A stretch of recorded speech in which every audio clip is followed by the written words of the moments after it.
अर्ज किया है, अब तो हर एक कोरोनाई से डर लगता है, भाई को अपने सगे भाई से डर लगता है, अब तो हर एक कोरोनाई से डर लगता है।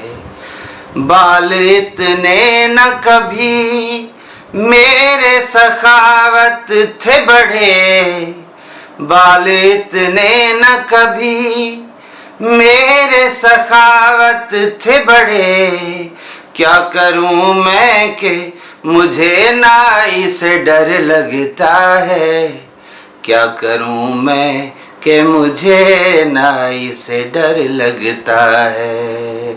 Assalamu alaikum everyone. It was just to give you a different start today. Okay, my dear class, I welcome you all in my Corona classes for English. These days we are doing a lot of fun on YouTube. Please join us. Please ask your friends who are doing their metric or they are in their intermediate examinations to subscribe to this channel. Okay. Today the topic that I am going to discuss over here is the finite verb and the non-finite verb. Okay, basically we are going to discuss the verb these days. I am going to add so many videos on the understanding of the verb.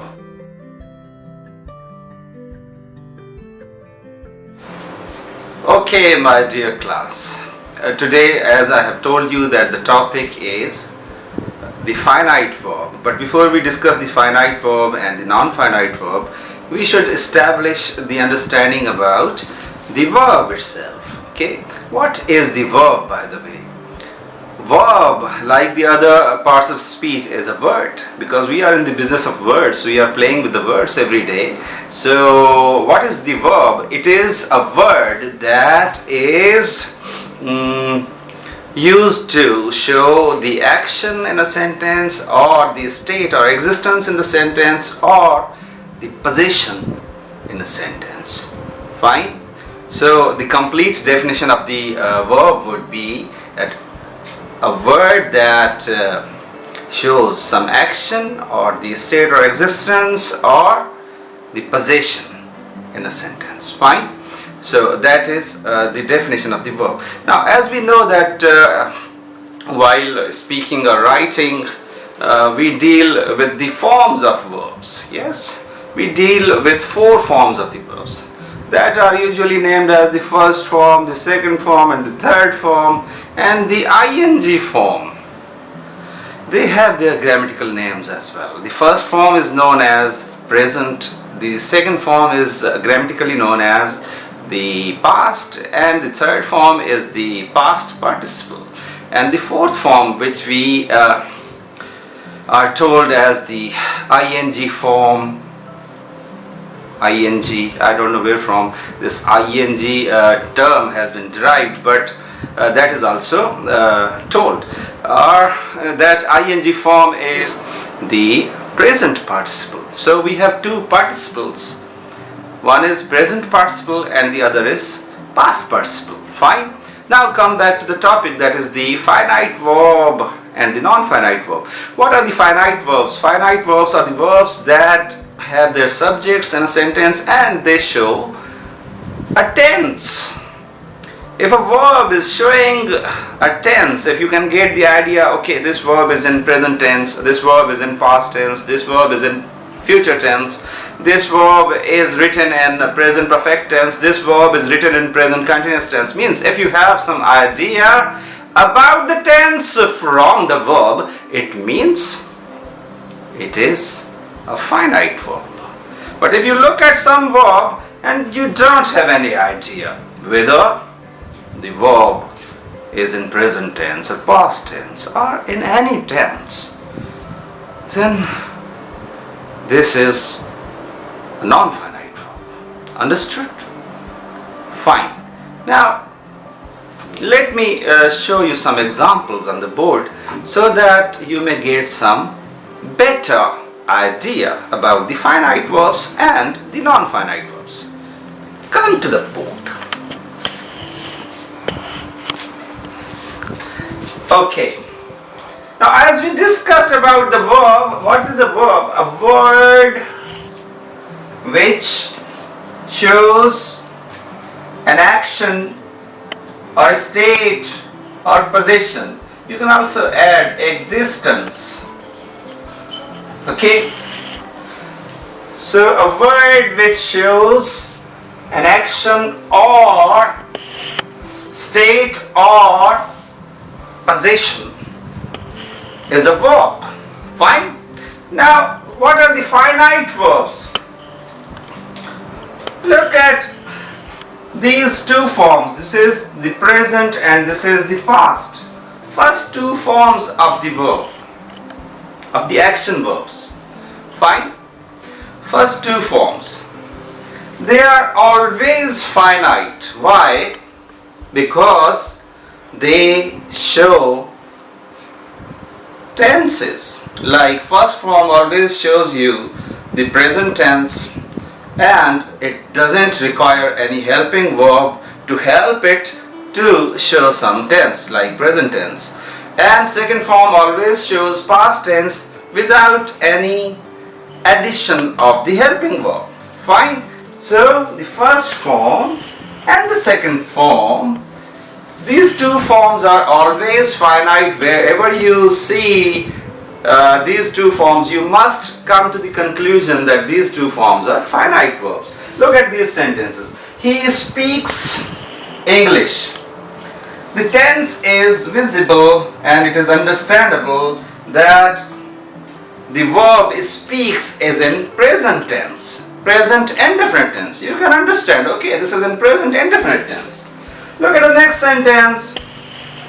They spoke Urdu. Again, the second form spoke tells us about the tense itself without any requirement of any other support or helping verb or auxiliary verb. Okay? Now look at the third example. You speak well. Again, speak shows that the verb is in present tense. So the tense is shown through these forms or these verbs. So they are the finite verbs. Okay? Now look at this. If you have a sentence like this one, if someone talks to you and says that I speaking, you speaking, I speaking, what would be your response? I teaching, understanding, I teaching, you speaking, he recording. Can you understand the sentence? If someone keeps on saying, I speaking, you speaking, they speaking, will you be able to understand the sentence? And will you be able to get some idea that to which tense the verb belongs? No. The non-finite verbs do not show tenses. Okay? They need some help to become able to show tenses. Okay? And that help is known as the helping verb. For example, if we supply am to this fourth form of the present participle of the verb, now it has become completely as a whole. Now the verb has become finite verb. Before the addition of am to this speaking, which is the present participle, the verb was non-finite. But when you added some help, okay, we are helping you, Mr. Non-finite verb, we are helping you to become a finite verb. Now it has become a finite verb as a whole. But only speaking, non-finite. Understood or not? And now when helping verb has been added, the verb has become finite. But remember that first two forms are always finite.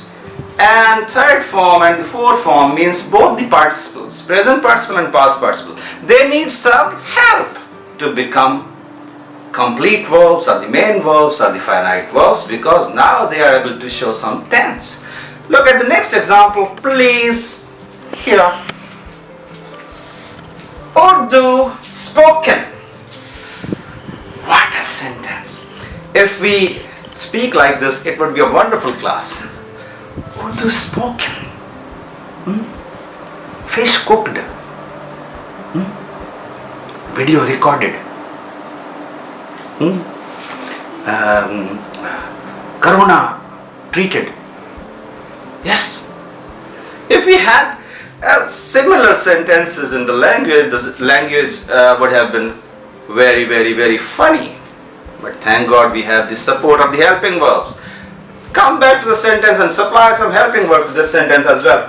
Urdu is spoken in Pakistan.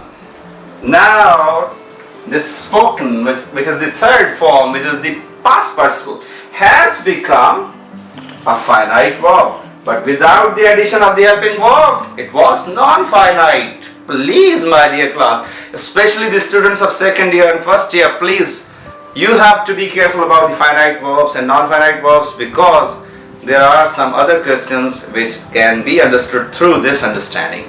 So this must be developed. Okay. Come to the next sentence. If you pass a comment for someone, for me, for example, Sir, you doing very well. I must be happy now. Sir, oh sir, you teaching well. Means after spending 12 years in the school, if you speak like this and you pass a comment appreciating me, although your intention is very good, and you appreciate me saying, sir, you doing very well, there should be some treatment for that. So because up to class second year you have not been able to use the finite verbs correctly in your sentences. So from today onward, if you committed the same mistake, then watch the video again. Try to understand yourself. Okay, look at the sentence. You speaking well? How to make this non-finite verb a verb that can show some tense. You have been speaking well. So, if you have flying, supply is flying. Now, is flying has become finite. Now it's fine. Was flying, okay. Has been flying, okay. Fine. You need to supply some helping verb to the third form and to the fourth form, which is the present participle. Not ing wala verb, not ing wala. Please, this is not ing wala. This is present participle that needs to be supplied with some helping verb to become finite. Otherwise, it is non-finite. So, third form and fourth form, past participle and present participle, both are non-finite verbs. And the first two forms are always finite verbs. I hope you have understood. Thank you, and please don't forget to subscribe this channel. Share this with your friends as well. Listen, this must be shared because I need many of the students of 9th class, matric, first year and second year to be benefited from this activity. So this is being done after putting a lot of effort in this activity. My son and I are putting our efforts wholeheartedly to record and to edit and to upload these videos for your improvement and for the improvement of those who want to improve. So these videos must be shared generously. Don't confine these videos to yourselves only. Be generous, be supportive. Bye.